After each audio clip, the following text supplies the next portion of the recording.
These guys are handing out 5 stars like Halloween candy. Ooh, they're 5 star album.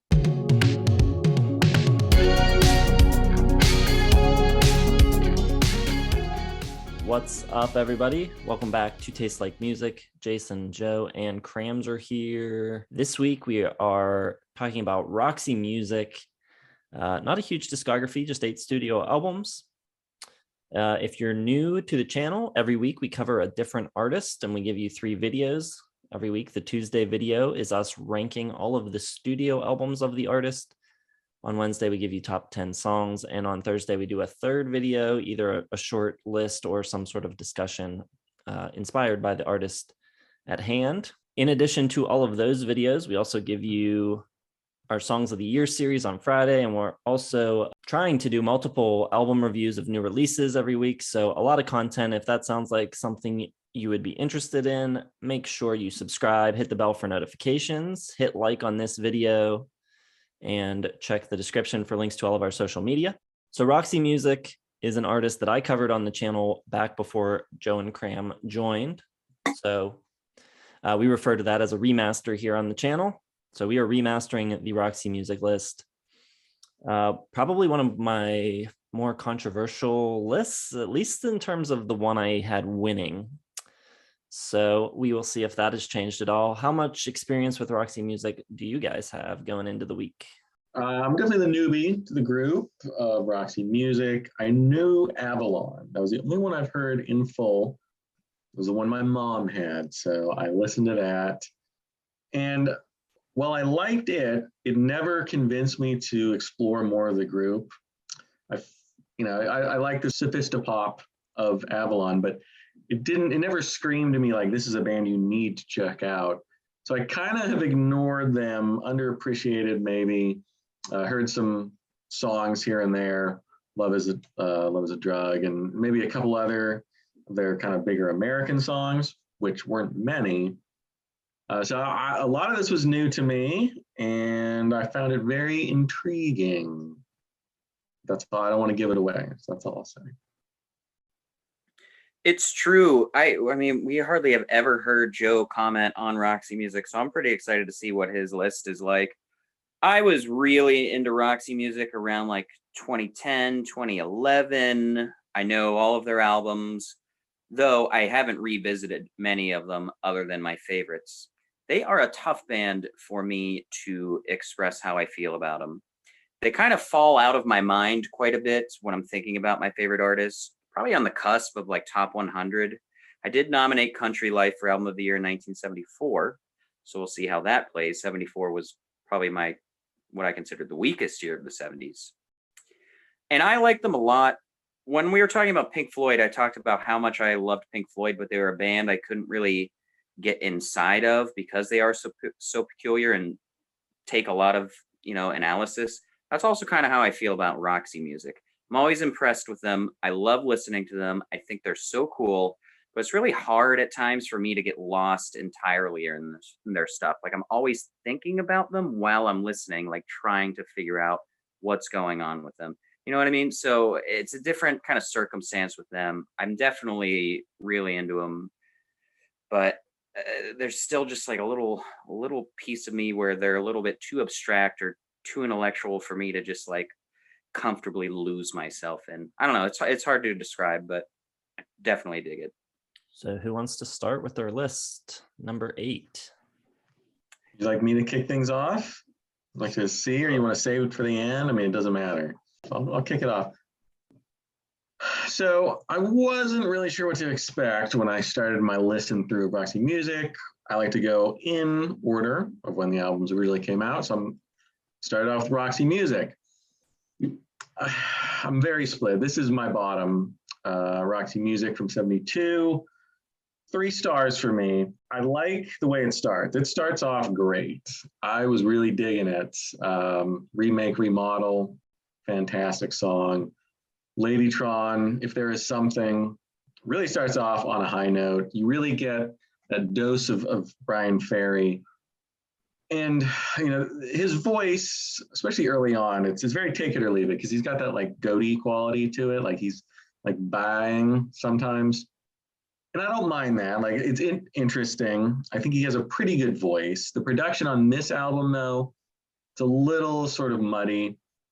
I didn't love the way it sounded, but I like all the players. Like, I think Phil Manzanera is just a fantastic, fantastic guitar player.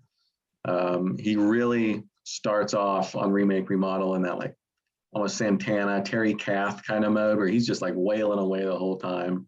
Loved it. So that immediately drew me in. But the more the album goes on, like the artier and the more like the Brian Eno elements start to crop up. And that's really where it divides me, because I do not like the Brian Eno stuff. I don't think it works. I don't like the electronic elements. I think they're often at odds with this great hard charging rock band with a really interesting intellectual, kind of aloof romantic lead singer. And then you get all this like noodling and pointless Brian Eno-isms that just completely takes me out of it. And a lot of people probably love the Brian Eno stuff. And it's interesting because I get some like Velvet Underground in here. I think the drumming's like proto-punk almost at times. Like it's really cool sounding, but I don't think the pop songwriting's quite there yet. The choruses are pretty meh throughout. Sea Breeze, Sad Sack, Jazz Odyssey. And the Bob, least favorite on the album, one of my least favorite of all. Yeah, just does nothing for me. All that kind of pointlessness. And at first I was kind of okay with it, but by the time I listened to everything else and I came back to this one, it's like, this is not what I want from Roxy Music. So 3 stars, this is just not doing it for me. I do like the first 3 songs. I think they're great, but it just kind of keeps losing me as it goes along. So a good start. You can see the promise there. I wouldn't, if I heard this, I'd want to hear the next one for sure, but not quite my bag. Ooh, we just had a lot of people turn off the video probably, but it's all good. It's very fitting that we're doing this after Bowie, because we have the Brian Eno Roxy Music albums to kind of put, which obviously you enjoy from Bowie, but not as much as the other stuff. So my number 8 at the very bottom is Flesh and Blood. This was one of the ones during my big Roxy Music phase that I didn't really go back to. And to be honest, I don't remember disliking it as much as I do now. I do not like this album. It is a 2-star album. I think it's poor. I think it's lousy. I think it's got cool sounds on it, but it is just so empty and weak with the songwriting. Pretty much all of the tracks feel like just like stock, like free website stock backing tracks where they never go anywhere. There's some cool pieces here and there. I don't know, just a lot of the fever and flavor. It's just become this weird, like smooth yacht rock decadence without anything memorable, no hooks. It's like they're trying to like blend in some like pop and disco cheesiness, but it's just like all cheese. Oh yeah, is not very good. And I don't think Ferry is good vocally on this album. The bass everywhere in Roxy Music is awesome, and it kind of saves this album a little bit. But the synths are too dominating. Joe was right. The heart of Roxy Music is they're a great rock band with weird twists. That's the brilliance of it. And there's like no rock on this at all. And the pop writing isn't sharp enough for it to be pop. It's kind of lost for me somewhere between like a good Cars album and like a more experimental, like Momentary Lapse of Reason, but it doesn't have the highlights of any of it. Over You is weak. It's got some cool style to it, but it just floats there and nothing ever happens. Rain, Rain, Rain is really lifeless. The sax on Running Wild is nice, but it just has this flat, static, like pretentious yuppie vibe to it where nothing happens and you're just supposed to feel transcended with just these moods that are happening. And you could have, this is going to make Joe's ears bleed. You could have almost taken this exact direction for this album and just let Brian Eno do it, and it would turn out at least a lot better. So I this one fell pretty hard for me. It was never one of my favorites, but yeah, 2 stars. Flesh and Blood, which I think Jason had last time, but take it away. All right, so I feel sort of the same way that Cram does about Roxy music in general, in that I find them very difficult to talk about because I feel like so many of their records are very similar and of a similar quality. So explaining my ranking is difficult. I have nothing below 4 stars.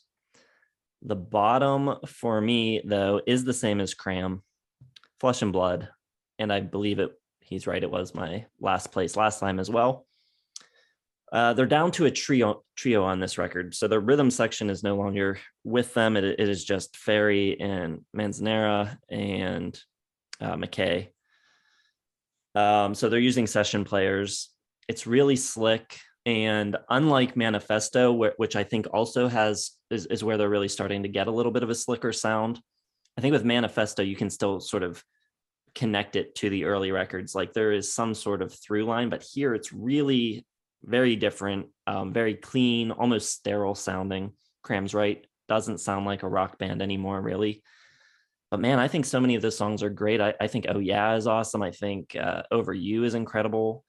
I don't know. I think as a listener, you have to approach this record differently, and just kind of the way to appreciate it is to appreciate the precision of it and the production and how clean it is and how crafted it is. I think both of the covers on this record are really interesting. The Midnight Hour and 8 Miles High, I enjoy both of them. I think they're cool. I think they both work well. Rain, Rain, Rain, I think is probably the album's weak spot. It's built around the groove that doesn't really develop or do anything interesting. But ultimately, though, I think it's a very good pop album. It doesn't compare to their early work, really, but I think it's very, very good at what it is and what it's trying to be. And it's really only ending up last on my list just out of process of elimination. Like, I can't put it ahead of any of the other ones, but very good record. Flesh and Blood. 4 stars. Oh, I think I can put it ahead of the other ones. My number 7, I'm just going to go right in chronological order here. I got For Your Pleasure, which will be, yes, I know. But again, Mr. Brian Eno just ruins it for me. He adds absolutely nothing. The Bogus Man is the worst track in their whole discography, 9.5 minutes of just completely pointlessness. And unlike almost every other Roxy Music album, I think Do the Strand, the leadoff track, sucks. I love the leadoff tracks from Roxy Music. They're almost always the best track on the album. But Do the Strand with its like, Make Up a Dance and whatever. I get that it's a little ironic because, he's talking about how Cleopatra did it and blah, blah, blah. I don't care. The song sucks. And it just doesn't get that much better for me. It's definitely better produced. The sound is so much clearer, crisper. Bryan Ferry's vocals are much better. He basically gets better on every album as far as I'm concerned. Less of the goat kind of braying, little less of kind of relying on like the sort of, extra stuff and more relying on his own vocals, which I appreciate. I think Manzanera gets even more kind of room to show off what he can do. And it's not all bad. I mean, I think Beauty Queen's solid. I think the songwriting is better. The bass lines are really good on this album, even though they don't really have a bass player. It's just whoever they decided to get. But yet, like every single album, the bass is always awesome. So I don't know if they're just like relying on him to write these bass lines or if someone else is writing them for him, but they're always great. Strictly Confidential is awesome. Phil Manzanera, he's a golden god as far as I'm concerned. That was my biggest takeaway from the week, is how good of a guitarist he is. And Manny Mackay is really great. Some of the sax stuff, Editions of You, has a really ridiculous, dissonant, but cool sax solo. And it's always kind of in contrast with Manzanera, who's playing like more classic, like 60s, 70s style. So it's just sort of that combination really works for me. It's not too kind of like out there and weird, like what something Velvet Underground would do. It's got those hooks in it, which is great. And the best track on the album is definitely Grey Lagoons. Feels like kind of like a traffic song, like filtered through Roxy Music's like art rock weird lens. Really cool. Wish more of the stuff was like that. I do like In Every Dream Home a Heartache, the whole sex doll thing, although I feel like he reveals it a little too early. He needs to drag that out a little bit more for the surprise. I think it's a good album. I just can't love it. Mostly The Bogus Man, Do the Strand kind of kills it a little bit for me. 3.5 stars right now. It could be 4, maybe if I can get over some of Eno's annoying noodling, but that's just me. That's me. Well, gotta be honest, I didn't think at number 7 you'd have a 3.5 star album, so I'd say we're off to a good start for Joe. And good news is you don't have any more Brian Eno albums to talk about, so you're in pretty good shape. All right, my number 7, and I'm up to 3 stars, which if you saw the graphic means good. So I think there's only one poor Roxy Music album. I recommend the other 7. I've got Avalon, which without More Than This and without Take a Chance With Me, it would probably be sub 3 stars, because I think at its weakest parts on this album, it is kind of like Flesh 2 in a way, but they do everything that I dislike about Flesh just much better here. I think that it's still not the Roxy music that I want. I want the hard rock, art rock, weird band. And this one is just a little bit too mellow for me, but it's definitely an improvement. The arrangements are more likable, they're sharper, they're well thought out. The songs have a lot more of a complete feeling than they do on Flesh, and they have more parts to grab onto. It's also more identifiable with the mood. Like everything on Flesh was so slick, but didn't have like a really defining sense to it. This one is obviously really cool with like its dream quality. They have, really cool piano parts to back that up, and those little sax hits like in Space Between. The songwriting is still a little bit lax for me. At times, everything is still kind of just floating around and not developing, which is cool because I do think this album is meant to not really take you on a ride, but kind of just subdue you. The title track for me is my least favorite on the album. It sounds like a song that got rejected from the Cocktail soundtrack or something for the opening credits. I do not care for it. It's way too just like cheap pseudo Caribbean, slushy cocktail vibes. The second half for me is a lot better. Turn You and True to Life are pretty good, but it's anchored by 2 of my favorite Roxy Music songs, and I think it sounds really good. I think it's mixed great. I think the production is fantastic, which is actually something that I don't think they do well all the time. I think some of their albums aren't always mixed that great, especially the debut is really muddy, and some of the songs on the debut, we'll talk about that later. But yeah, Avalon, I've got it 3 stars. I think it's good. And one thing I kind of forgot to mention in the intro, this album has sensations and styles of music that will become more like dream pop and chill wave and stuff I love of the last like 2 decades. And stuff from the early Roxy music that I love influences so much of like the indie sounds later on that I would love, like Talking Heads and stuff from the early 2000s. So, the level of appreciation and admiration I have for Roxy music is like through the roof, because they are the roots of so much stuff that I love. But we grade on listenability and likability, not for the overall content of where it falls in music, which is why we're cool. All right, that's it. Number 7, Avalon. That's my number 7. Right, my number 7, and I think I didn't go back and look, but I think this was also my number 7 last time. I am lining up with Joe a little with For Your Pleasure. So they spent a little bit more time on this record, where they recorded the debut record in like a week.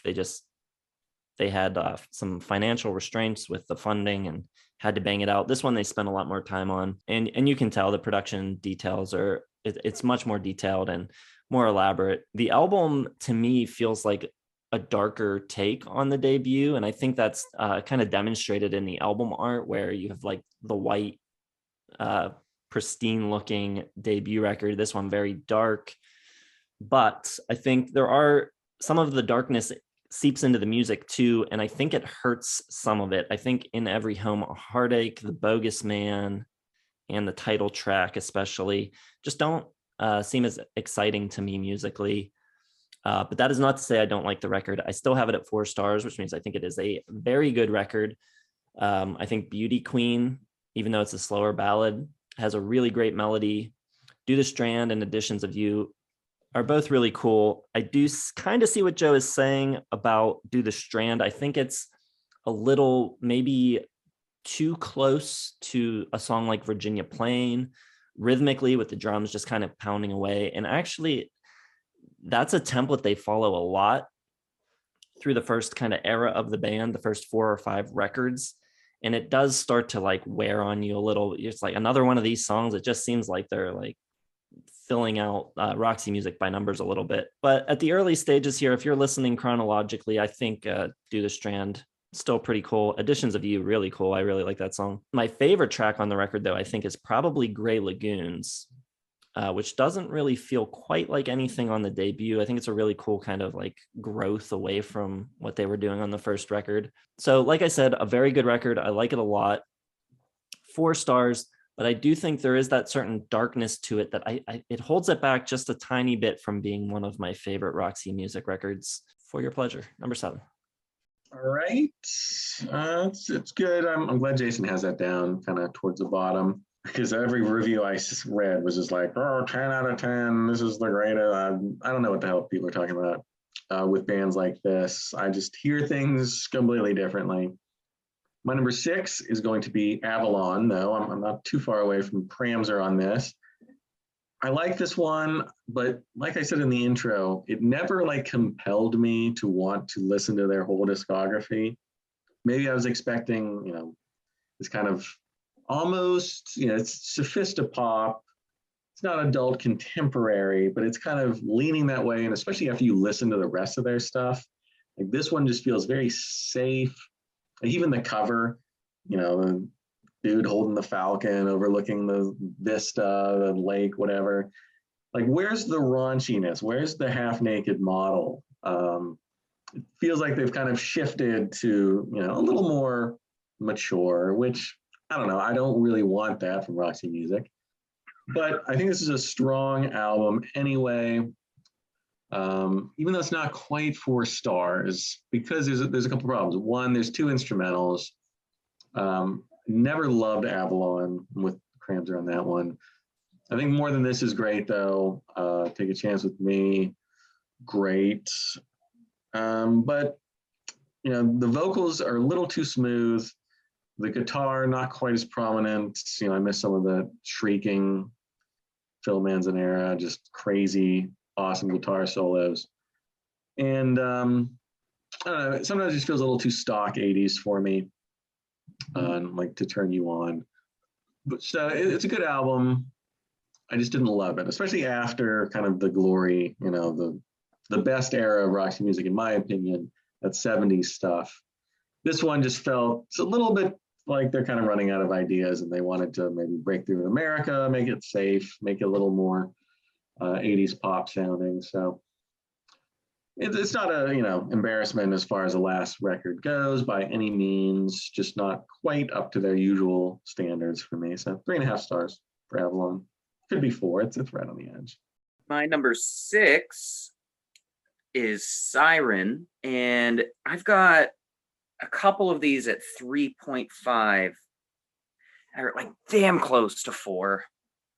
And that's just like my gut rating, and I'm sticking to it. And it's kind of hard to know why I don't have it in 4, which is my great territory. But I like Siren a lot. I think it's very good. Love Is the Drug, very cool. They always, like Joe said, open with a really good opener. I even like Do the Strand. They're always kind of cool and quirky a lot too. End of the Line is wonderful and beautiful and relaxing. I think there's a lot of like invigorated passion and playing here on this album. Very evident in Whirlwind, which is a great song. underrated bass work just all littered across this whole discography. So cool. Like, I love it. I love the cute little string part and She Sells. But obviously I don't like it as much as Country Life. I don't think they really knew.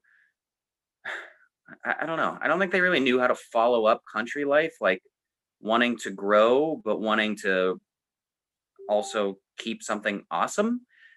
So they kind of like tweak it, but you can tell that it's just kind of like similar stuff, just tweaked. I don't really know how to put my finger on it. And I love the Eno stuff. So not having Eno does allow them to put a little bit more of like these nice little human poetic pieces together, but it also kind of loses a little bit of the odd things that make you curious about why they're so cool. And they are still able to kind of channel some of like the Eno kind of, vibes, like on Both Ends Burning. I think the strength of this album and probably this era is the instrumentation. Everything is just happening pretty intensely and coming right at you, and that's the strength of that era. Nothing is shy about the playing, which is cool. Nightingale's really awesome. I don't know. I think the ideas and the songs are really cool in this album. I just don't think as a whole album it really delivers like the same punch. It doesn't leave you like wanting more Roxy music at the end. Like it's almost too much, too like gratifying or satisfying. It's just like, okay, like we're done with this album now. I've gotten my fill. Whereas I think the other albums are great at leaving you perplexed and like with like kind of riddled by like, what did I just listen to? It was so cool. This one's kind of like you figured it out by now. So I don't know. I really like it. I've got it at 3.5. I think it's really good. I know some people have this like in the top 2. Like Roxy music fans in the comments are going to be hard on us no matter what, because there's like such a division among like what's the best. Like, is it the first 2 Eno stuff? Is it the middle stuff? Then there's people that love Avalon. Like it's tough. So everyone confidently is like, how can you have this at number 5 when other people are like, it's definitely number 1, whatever. But number 5, Siren. I think it's very good. Interested to see where you guys got this one. Yeah, it's interesting to me that people got so passionate about my first video, because like, I don't know, I feel like they're all very good records. So are we really going to get that up in arms about anything? But people always do. My number 6, this is the section of my list that I think has changed a bit, but they're all so close. It's like splitting hairs. So if you saw my earlier video or go back and check it out, it's really just how I was feeling this week. They're all pretty close. My number 6 is Country Life. And I think the opener, The Thrill of It All, is another one of those tracks that I was talking about before, where it's just kind of like following the formula of Virginia Plain, basically. And they've got a couple songs like that on every record. And it's a cool song, and it's really a good rocker. It's a good way to open the album with some energy. But by this point on record number 4, it's starting to feel pretty predictable. However, they follow that up with a really cool track, 3 and 9, which is kind of a mellower tune. It's got some harmonica on it. Ferry's giving this really warbled kind of croon delivery. Side 2 is where the album really kind of takes a turn. Bittersweet is a really interesting track. It's got like this Imperial March kind of feel to it, and Bryan Ferry's singing back and forth between English and German. Casanova is really cool track, another track with kind of a different feel for them. It's got almost like this sinister groove and really cool wah guitar and clavinet sound, and really, really cool, vicious lead guitar work from Phil Manzanera on that track. Really good song. Prairie Rose, I think, also has a little bit of a different feel. It's a little bit dancier, perhaps pointing to the future of some of their later records, especially Manifesto. Should definitely point out John Gustafson's bass work, which I think is excellent on this record. I think the songs here are not quite as strong as they are on Stranded. Not all of the new ideas presented are as successful, but I think the bulk of the album is very, very good. 4 stars, very close to 4.5. We'll be going up from here. So number 6, Country Life. Save my comments for later. My number 5, I'm with Cramser a little bit here. I got Siren. Now, I definitely see sort of the direction they're going with on Siren. Like you start to notice that like disco bass a little bit more, and you kind of see the direct. Okay, now that I know about Manifesto, if you've listened to the whole discography, you kind of see, okay, this is where it's pointing to. That kind of pop, dance rock, disco kind of feel. And Siren kind of a come down after Country Life. It's a little clearer. The production's really great. I think Ferry sounds phenomenal. The production is like crystal clear on this. A little more poppy though, and a little less Phil, a little less Andy, I feel like, as far as like those wild kind of out of control solos that I really dug. So, you know, you get Love is the Drug, definitely see kind of after moving forward in their discography on Avalon and something like that, like, okay, so they're moving towards that pretty quickly, and away from the kind of dirty messiness of Country Life. But there's still some great stuff on here. Whirlwind, really cool shredding guitar intro. And that kind of goes into arty, danceable pop a little bit too much.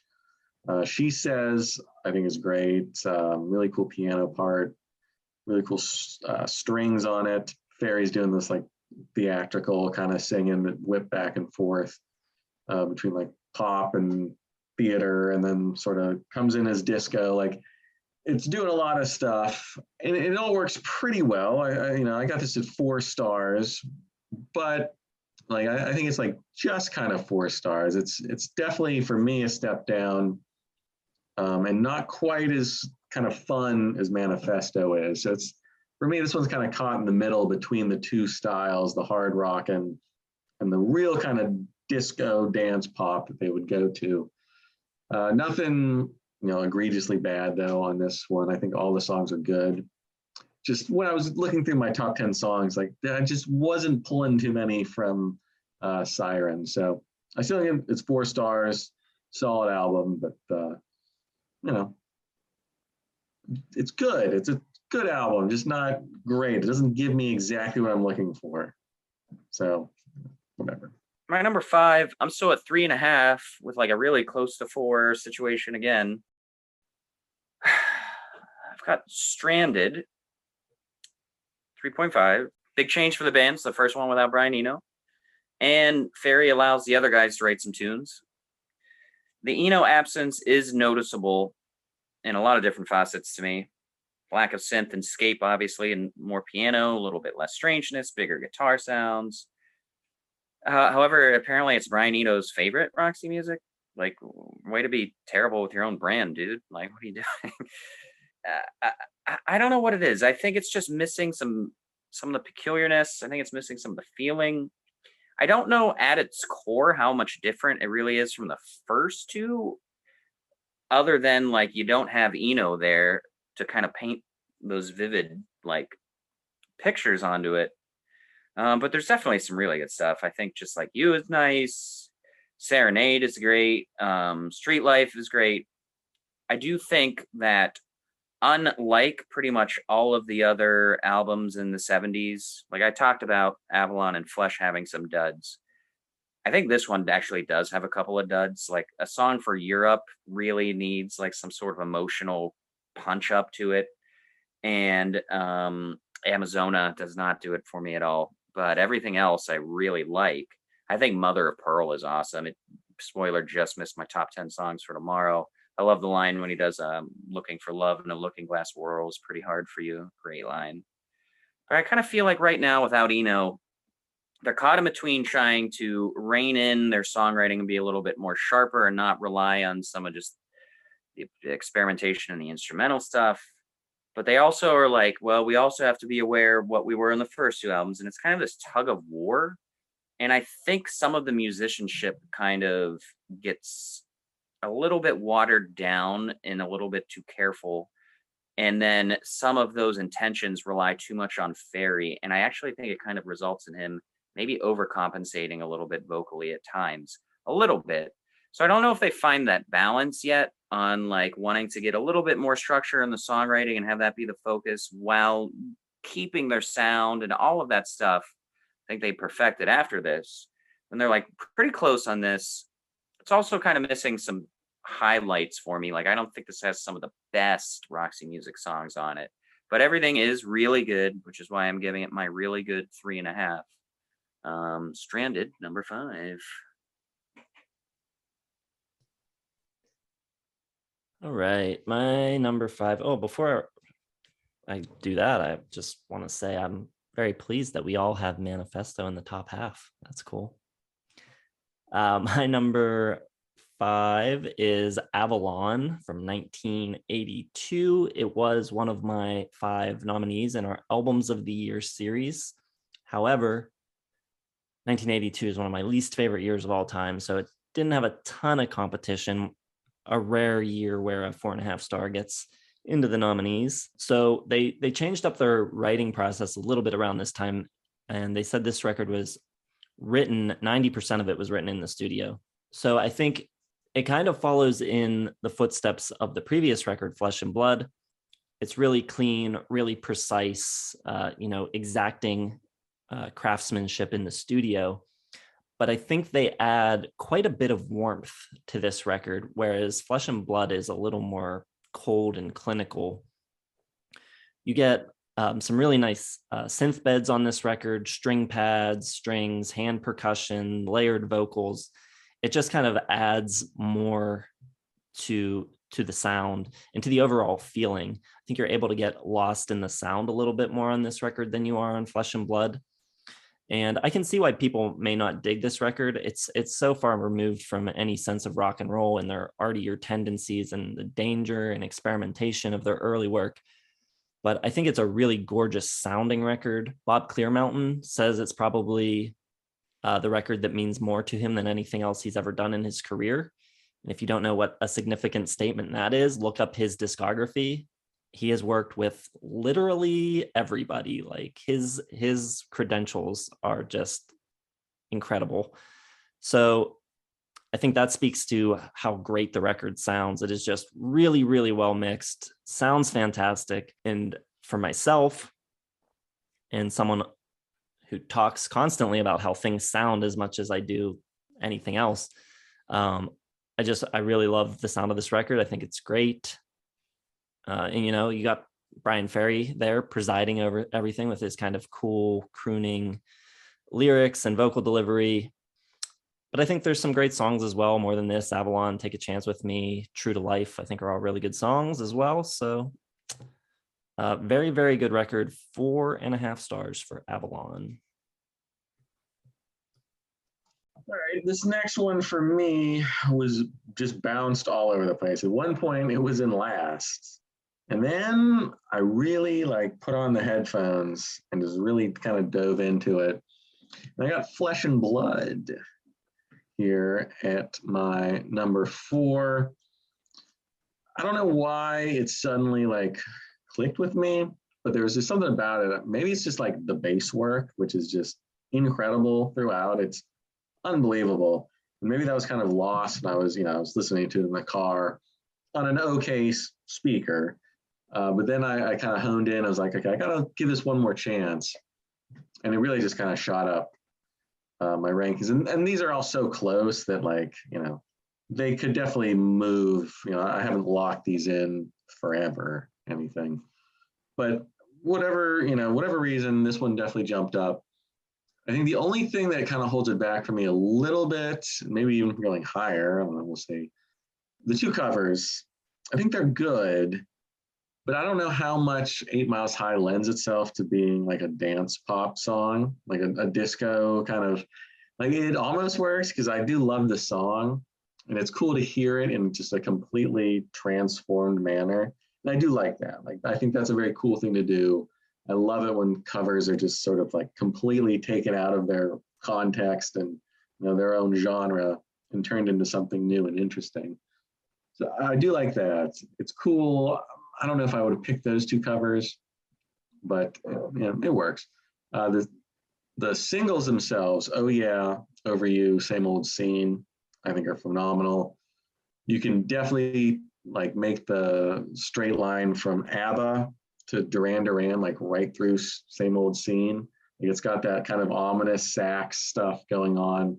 like a real ABBA bass line. Reminds me of like Gimme, Gimme, Gimme or something like that. You know, Duran Duran definitely heard this song and was like, okay, we'll just do our entire career based on this.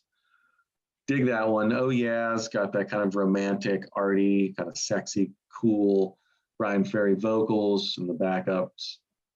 It is missing a little Phil on this one, so I do miss that, but you can kind of tell they're going this way, especially after Manifesto kind of put their foot in the door as far as like disco and dance pop and away from the arty kind of rock and roll, which, you know, I like both. I think they're both definitely within their wheelhouse. So I think this is a cool album. I don't know if it's locked in at number 4 forever, because it did bounce around more than anything else by far. But those bass lines on like Running Wild, Same Old Scene, just incredible. So I dug it. I have it at 4 stars still, but I don't see why people hate this one. I don't get that. All right, my number 4.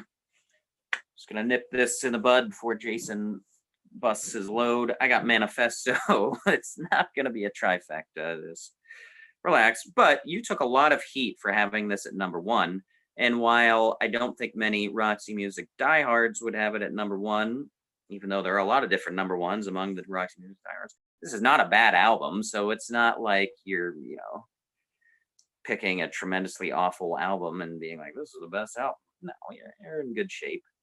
I don't know if it's still going to be your number 1, but whatever. And I'm going up to 4 stars. It's a great album. Main reason why, the songs are all really good. Like, it's just some of the best songwriting they've done. It is kind of like in between where they go, with Avalon and Flesh, very far removed from the early, really hard rock and art weirdness. But like I said, all the songs are really good. I love the title track opener. The funk is strong here. Love the guitar tone. A little bit of John Paul Jones going on in the bass line here in this track, which I think is really cool. Trash, the version's awesome. Really love the streamlined, already new wave direction filled with like plenty of quirks. Stronger Through the Years rules, and this big soaring majestic guitar in the chorus I love. It's a very pretty and like magical kind of sounding album, very majestic. Cooler and icy take on like smooth jazz is kind of how I like to think about this, with like their lush kind of 80s guitar tones, or what will be the 80s. They're always a little bit ahead of their time. Like Joe was talking about those disco bass lines that are happening like in the early 70s and then will be on like 50% of the pop charts in like 78, 79, like pretty cool. But there's also this really cool like sophisticated party kind of vibe, which I think is really fun. And the songs, the naysayers will be like, well, the songs are just too conventional, and that's not always a bad thing. I mean, it's allowing them to find new ways to express themselves. It's giving them a little bit of different voice, and just the band sounds really good. The album sounds great, and the songs are nice and tight and really good. It's very cool. It's just that simple. It's a great album. 4 stars. Manifesto, number 4. All right, my number 4 is Siren. Chris Thomas back to produce after not doing the previous one. I think this is the real first flirtation with a more pop-oriented sound. I think more in the production than the writing. I think they really simplify their sound on this record. It's more direct, less cluttered. I think it works really well. Love Is the Drug, one of the great pop songs of the 70s, and their highest charting US single. And I think this is also plays into why Roxy Music for me is so hard to rank, because the eras are so distinctly different, but also equally good. You have the early arty stuff, and here it's more straightforward, but it's equally good at, like Cram said about Manifesto, it's really good at just delivering good songs. So it's hard to judge it against these really weird art rock records. I think Siren might be the best middle ground for them. A track like Whirlwind isn't all that far removed from something from the early records. It's got some pretty noisy guitar on it. I really like the mix on this record. The drums and bass really tight. Push the songs. Ferry's voice stands out, I think, more than on this record than on previous records. I like End of the Line a lot. She Sells, Nightingale, Just Another High. And like I said, Love Is the Drug. Incredible tune. Just a record full of really, really good songs. I kind of feel the way about this record that Cram just described, Manifesto, just really packed with good tunes, and like it a lot. 4.5 stars for Siren. Right. We're on to the top three, moving right along here. Not gonna be my number one like it was for Jason last time. I have Manifesto. Number three, I'm still at 4 stars. I think, this came after a break of 3 years, which in the olden days was like 25 years. Like it would be like somebody skipping an entire decade in modern times, but 3 years. So after Siren, they kind of break up and then they reform in 78. Years later, they got a bunch of additional personnel on this one. Paul Carrick from Ace, and who'd later be in Squeeze, doing some keyboards. They got Alan Spencer and Gary Tibbs on bass. And it's kind of a different sound. You have hints of this on Siren. Like Love is the Drug is kind of moving in that direction. It's more pop, a little smoother, a little less of that kind of artiness in Bryan Ferry's vocals and his writing. And this one, it's pretty close to disco, really. And there's a lot of prominent bass lines, a lot of like danceable tracks on here.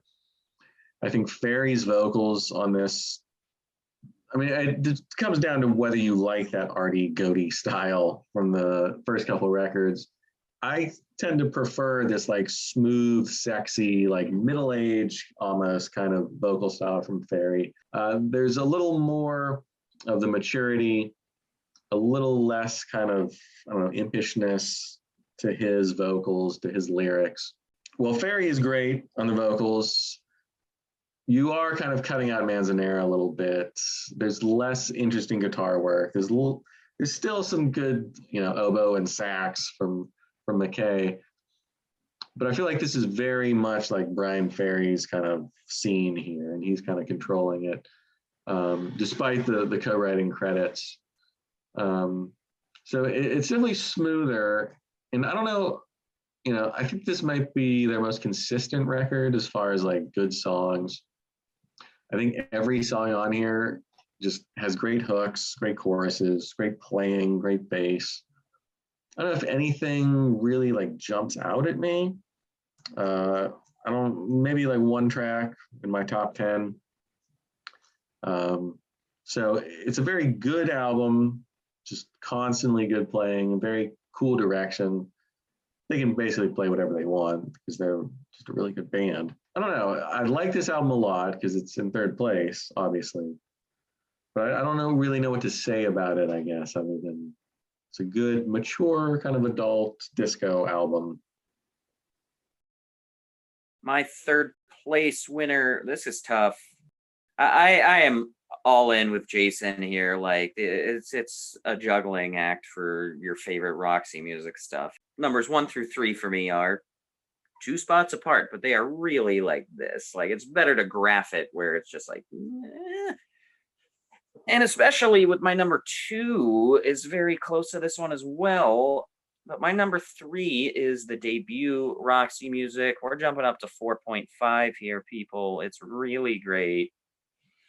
The one thing that does hurt it is something I mentioned before. I'm not crazy about the mix on this album. The low end is just really muddy and thick and in your face here. Like you just get bass in the kick drum, and it's really hard to hear the hi-hat. It's really hard to hear the snare. You can hear the snare and the cymbals and the toms and like parts when it cuts out, but it's not a great sounding record for me.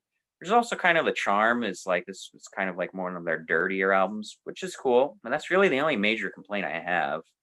I love all the strange hooks and leads that just spill in randomly song to song. Like I think Eno's work on here is great. I think everyone is awesome. The motivations for like the parts are largely unknown, and I think that's really cool. And for like a hard rock, proto-punk, artsy kind of venture, hard rock and roll has only been around for like 4, 5, 6 years, maybe. So for them to be like, we want to kind of turn this on its head a little bit and just take you through a different perspective is exactly what you need with music. Ladytron is great. There is something is awesome, really cool movements in there. And, I love parts in That Bad Boy, the I Would Do Anything for You part, especially is awesome. Love Bryan Ferry singing on this album. I think Joe called it. There is like a kind of like impishness. There's not quite goats. I really get a lot of early like David Byrne sounding stuff from him at times, but I think he's a tremendously underrated singer. I think he has effortless power. He's like an operatic mix of like Roger Daltrey with like David Byrne's like brain cells. It's pretty cool. There's a lot of really cool like Venom and Vinegar on this at times, and just really fun playing. 2HB, love the smooth, soft keys and frenetic drumming, makes such a cool sound. Add in that great bass line and sax, and you get a tremendous song. I like the Bob medley. Chance Meeting is really cool. It's like this weird gothic theater that is almost like Bryan Ferry doing a pre-Kate Bush impression, which is pretty cool. It's just unconventional, experimental, arty, very cool. Bitter End is a nice little ending piece. This is really close with my number 2. But number 3 at 4.5 stars, Roxy Music. All right. My number 3 is also the debut, Roxy Music, produced by Peter Sinfield, who was the original lyricist for King Crimson. It opens with Remake Remodel, which is so awesome. Just this blast of energy, but it's so chaotic and everyone's taking solos, and Eno's electronic noises are just like filling up every last bit of sonic space. Really cool, kind of a kitchen sink approach. They seem to just be trying everything on this record. If there is something, it's basically like a rollicking country song with some great piano on it and an excellent guitar solo before it gets kind of like spacey and weird with Mackay's sax coming in. And having Mackay play sax and oboe, and having Eno playing synths and doing these weird like tape loop effects and things gives them a really unique identity. It does feel sometimes like the two of them are just shoehorned into the arrangements, or like the core band wrote the song and they had it all worked out, and then they were like, well, these other guys are in the band, so I guess you guys can just like do whatever on top of it. And normally that would not be an approach that would work very well, or that I would enjoy very often, but I think they do a great job. They find the right things to do, and they figure out their way into the arrangements in cool and interesting ways. I think in lesser hands, that kind of thing could be a disaster, but they're doing some really interesting work. Love the sax on 2HB, which is based on As Time Goes By from Casablanca, and 2HB is a reference to Humphrey Bogart. His playing on Would You Believe is great. The Bob and Chance Meeting have great electronic elements from Eno. Some of the earliest examples, at least as far as I can think of things that you might consider soundscapes in rock music, aside from maybe like the Beatles playing around with tape loops and things, but not a whole lot of bands doing like something like that, where there's kind of like this world of sound underneath the song. And of course, Bryan Ferry, I think, was basically a new type of rock frontman, just kind of cool and slick crooning, kind of part Elvis, part Humphrey Bogart, part 50s greaser. It's just an interesting combination of influences. Virginia Plain, great single. It's on the US version of the record, not on the UK version. But I think it's a great song, and I think it features basically every part of what made the early version of the band so cool. I just think it's a really, really interesting record. I didn't really have any problem or notice the muddiness of the mix, but I have to go back and listen. But 4.5 stars for the debut, Roxy Music. Right. Number 2, we finally got Brian Eno out of the band. Thank God. Because he just was not working with what they're trying to do. They're too good for his lame soundscapes. Get him the hell out. I read somewhere that I don't know why they split. I think Ferry was just like, Brian, get the hell out. You're not working out with what we're trying to do. Fantastic move. Band sounds immediately better right off the bat on Stranded, Street Life. Kind of what Jason was talking about, that kind of first track, that kind of Roxy Music, prototypical kind of rock track. But I think it's even better now. Without Eno, it's a little harder. So much energy. And the keys I like even better. Like there's these little key parts on here that are just perfect without kind of all the extra kind of wash of whatever Brian Eno was doing. Doesn't matter, he's gone. I think Ferry tunes down his kind of arty vocal style a little bit. Like it's still interesting. He's still got that kind of tender high falsetto that oozes with yearning. A lot of yearning in his vocals, but it's a little less sort of forced, I feel like. And maybe it wasn't forced. Maybe it just kind of feels like that to me because that's not my favorite style. But you know, I think he's more confident in his like actual vocal range and his vocal ability. He doesn't have to add so many little flourishes and stuff. I think the songwriting, the pop, you know, songcraft is even better. Just Like You, I think is a great example of that. Amazona, which still has that kind of angular, like smarmy art rock a little bit, but then it kind of turns into something harder, more Phil Manzanera guitar work, which is very cool. He has a co-write on that. I think Psalm, I don't quite get Psalm. Like that feels like a Brian Eno kind of thing that they would do, 8 minutes of sort of Bible verses or whatever they're doing. But they move on from that. Serenade is great. Feels like a Phil Spector, kind of like proto Bruce Springsteen, Born to Run kind of thing.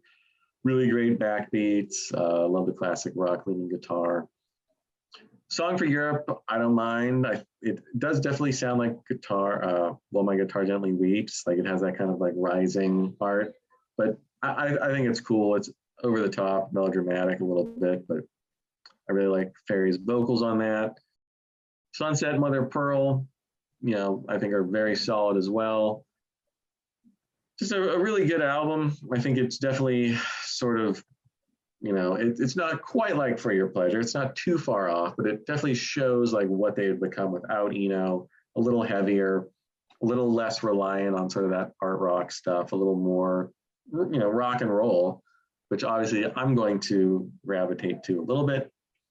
So I think it's very good. It's close to 4.5. I'm going to stick with 4 for now, but a very, very good album. And one more thing, it came the same year as For Your Pleasure. Like it definitely is like this evolutionary jump, but it's the same year as For Your Pleasure. So it's like months apart. But it's kind of crazy how quickly they were moving. Not like today, that's for sure. It's crazy. All right. This was tough. This was really close to my number 3. I was pretty confident knowing what my number 1 was going to be, and it got number 1, but it was close as well. But my 2 and 3 are like so airtight close. But my number 2 is For Your Pleasure. So it looks like Joe and I are going to line up with our favorite Roxy music album.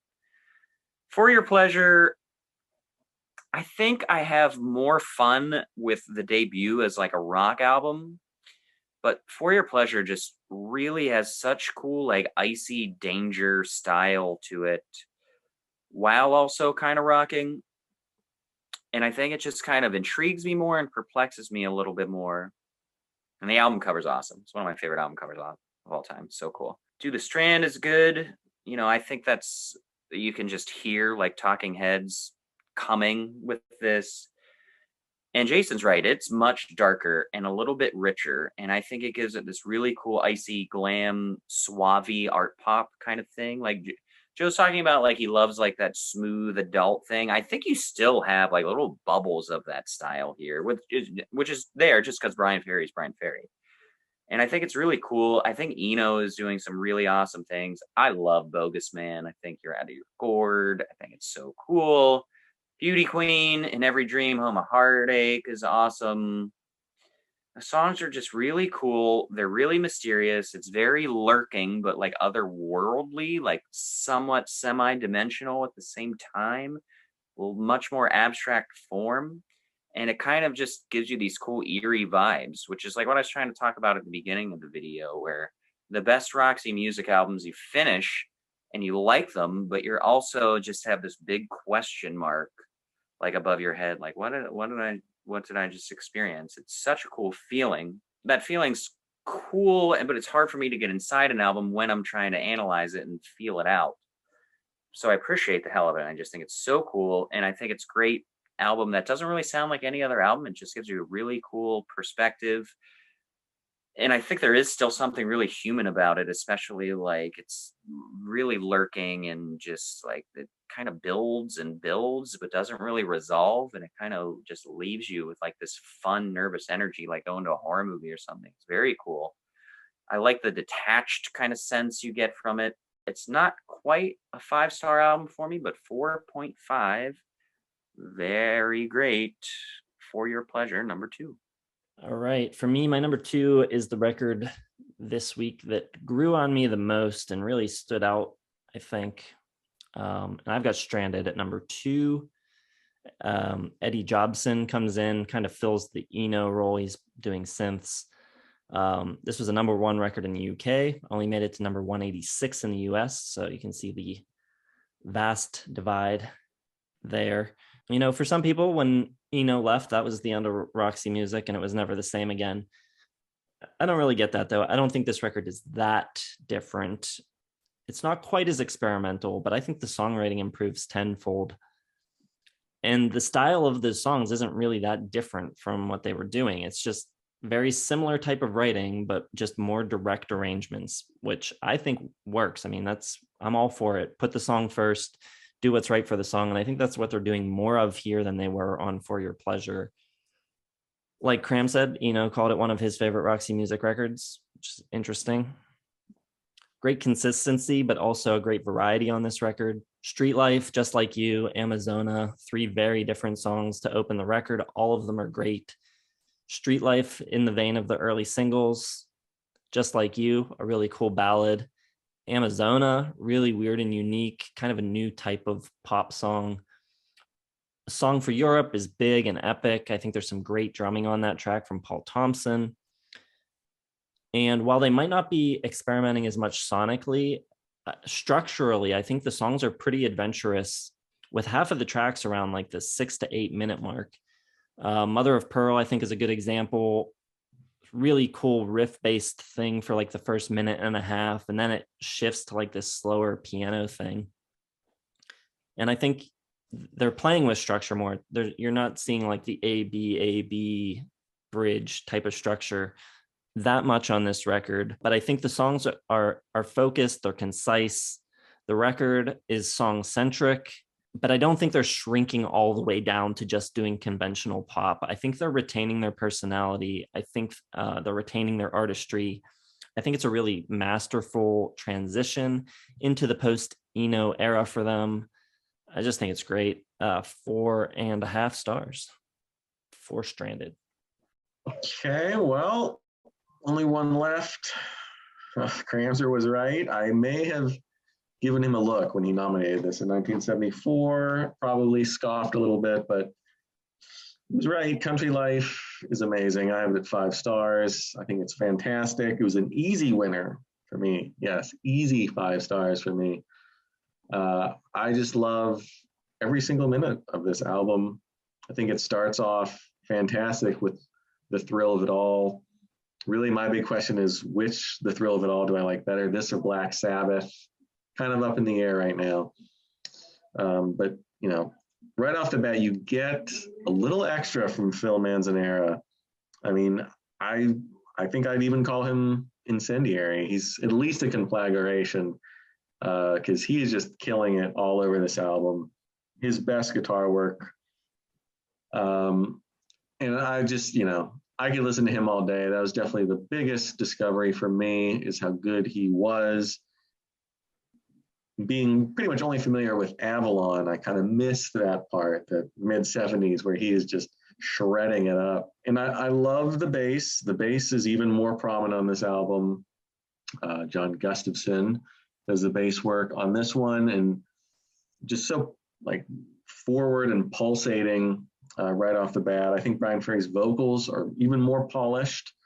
I think the production may be a little worse than Stranded, to be honest. It's a little murkier, a little muddier, not quite as clear and poppy, but I like the way it works on this one, because the music is definitely more rocking. on here. All I Want Is You, close to like glammy, another great bass line. Out of the Blue has this really ridiculous violin solo. I think it's a violin, might be a viola or whatever, but it is just all over the place, a lot of dissonance, a lot of kind of cool, unique phrasing. If It Takes All Night has this kind of country blues jam. There's harmonica, there's sax solos.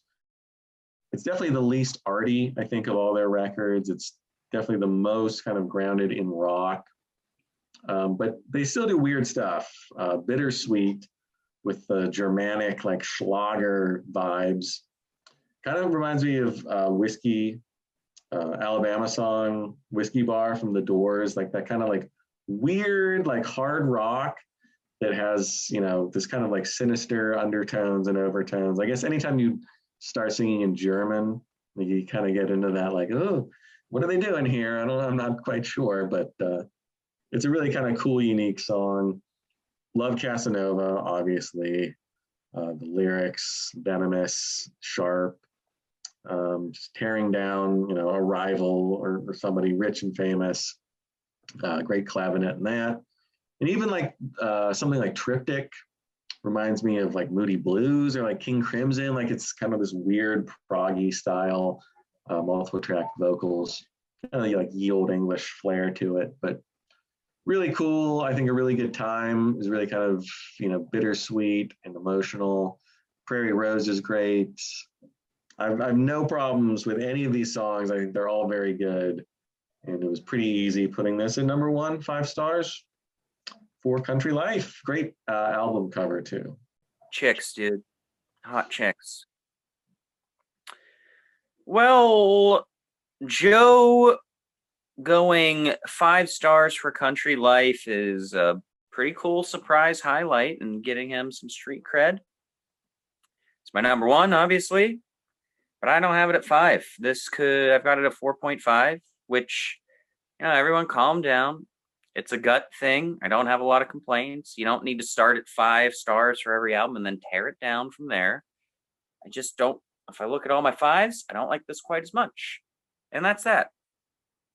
4.5 is a devilishly good score. I'll probably never make a 4.5 star album in my life. Or maybe I already have. The thrill of it all, amazing. I love it. I love songs like this. It's hard for me to describe the sensations and feel of the song, but it's like you're in a pressure cooker. Everything is so on edge and so dangerous, and this drama, this feeling of just like being under pressure. It's so cool. Like everything's so clenched. I love it. And I love that it fades out as an opener to set you up for the rest of the album, because like there's no way when it's fading out for it to resolve itself. It's very cool. And they kind of do that on For Your Pleasure, a lot of stuff too. Then you get the really pretty and more expansive 3 and 9, which is a really cool song. It's weird. I think this album does a lot of things which makes it my favorite. And we've talked about this quality liking other albums for these reasons, where I think it does a little bit of all of their best flexes really well. So it's kind of like an all-star album, but it's also, like Joe was saying, like it's the least arty and the more kind of like refined rock forward, which I agree with. And to me, it's weird that I have this as their number 1, because in a lot of ways, it's like the least Roxy music album. They serve, I think, more on this album than any other album. They are serving the songs themselves and really focus on it. Like they're hitting every note. All the mood is perfect, sacrificing maybe their idea about themselves a little bit on the album, but just making sure all of the songs are the best they can be. All I Want Is You is just an awesome friggin' anthem. I love the grit in the guitar. Out of the Blue is a cool little part and breaks apart into this experimental bit. I like the jaunt and fun and looseness of It Takes All Night. I think it's perfectly placed, perfectly ended. I actually think this is one of the best sequenced albums I've listened to. I think if you reorganized this track list, it would be a different album and it would feel different. Because just when you're getting this fun, like crescendoing, you get Bittersweet, which is cool and oddly trips it up.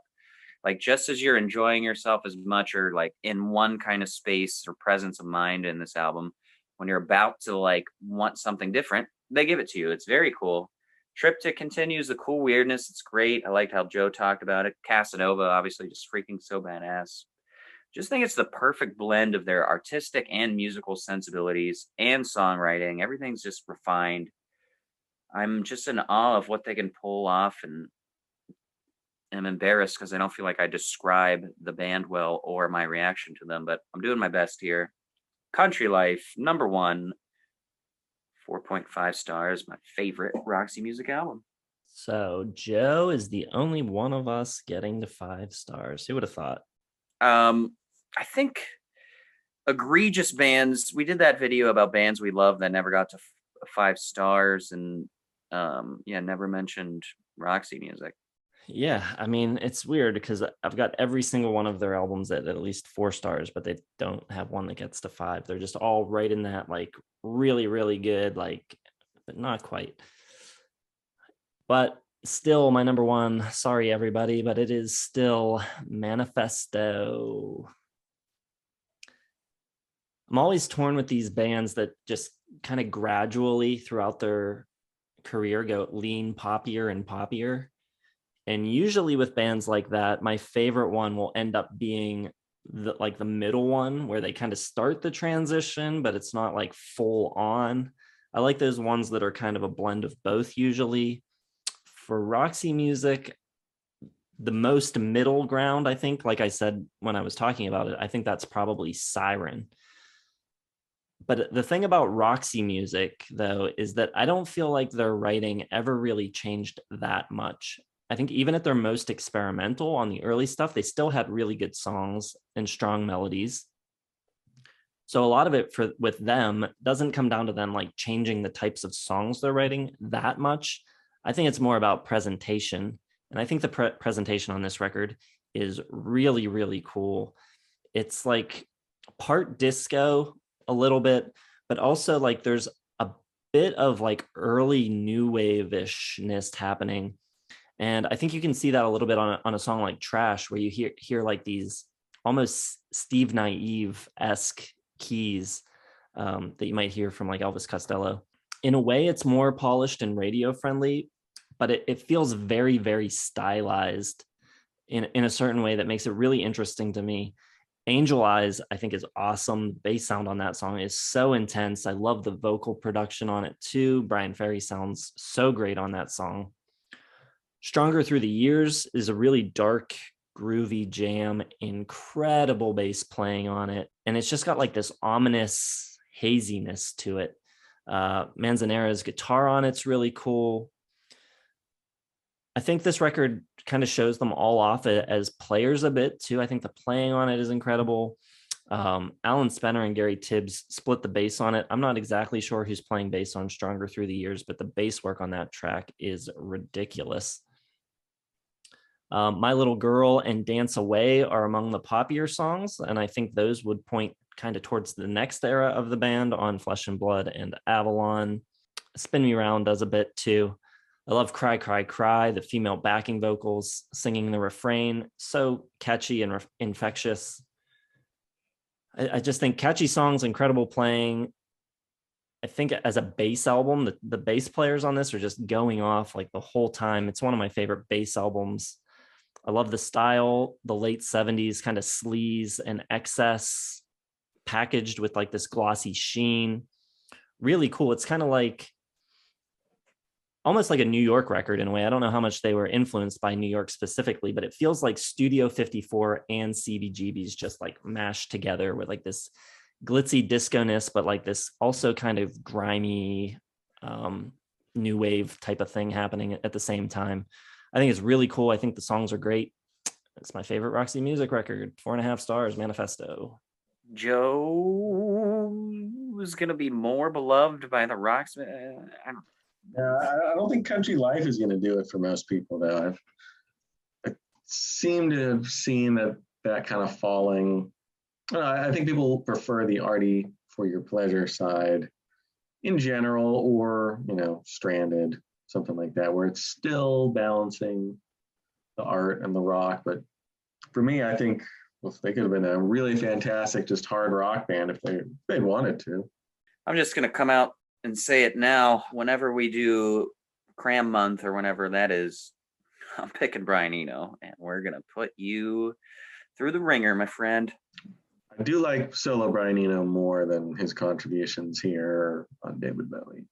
I think they work in his own like little like universe. When he starts spreading into rock, that's when I got a problem for it. I mean, Problem with it. His 70s albums are pretty rock. Well, yeah, but he's not rocking out enough on this Roxy music or the David Bowie. So don't quite care for his contributions here. Jason likes Brian Eno. Eno's. Got it? Whatever. All right, everybody, let us know what you think of Roxy Music, how you rank their records, how you feel about them in general. Drop it down in the comments for us. Be sure to hit the like button if you enjoyed the video. Subscribe to the channel if you have not done so yet. Hit the bell for notifications. Think about checking out our Patreon. We've been talking about the Discord, and there's a lot of people there talking all the time about great music. So join the discussion. You can do that for $1 a month, or you can join our higher tiers and lend your voice to some of the content that we cover on the channel. Facebook, Twitter, Instagram, our website, and merch is all in the description. Check it out, and we'll see you in the next one. Thanks for watching.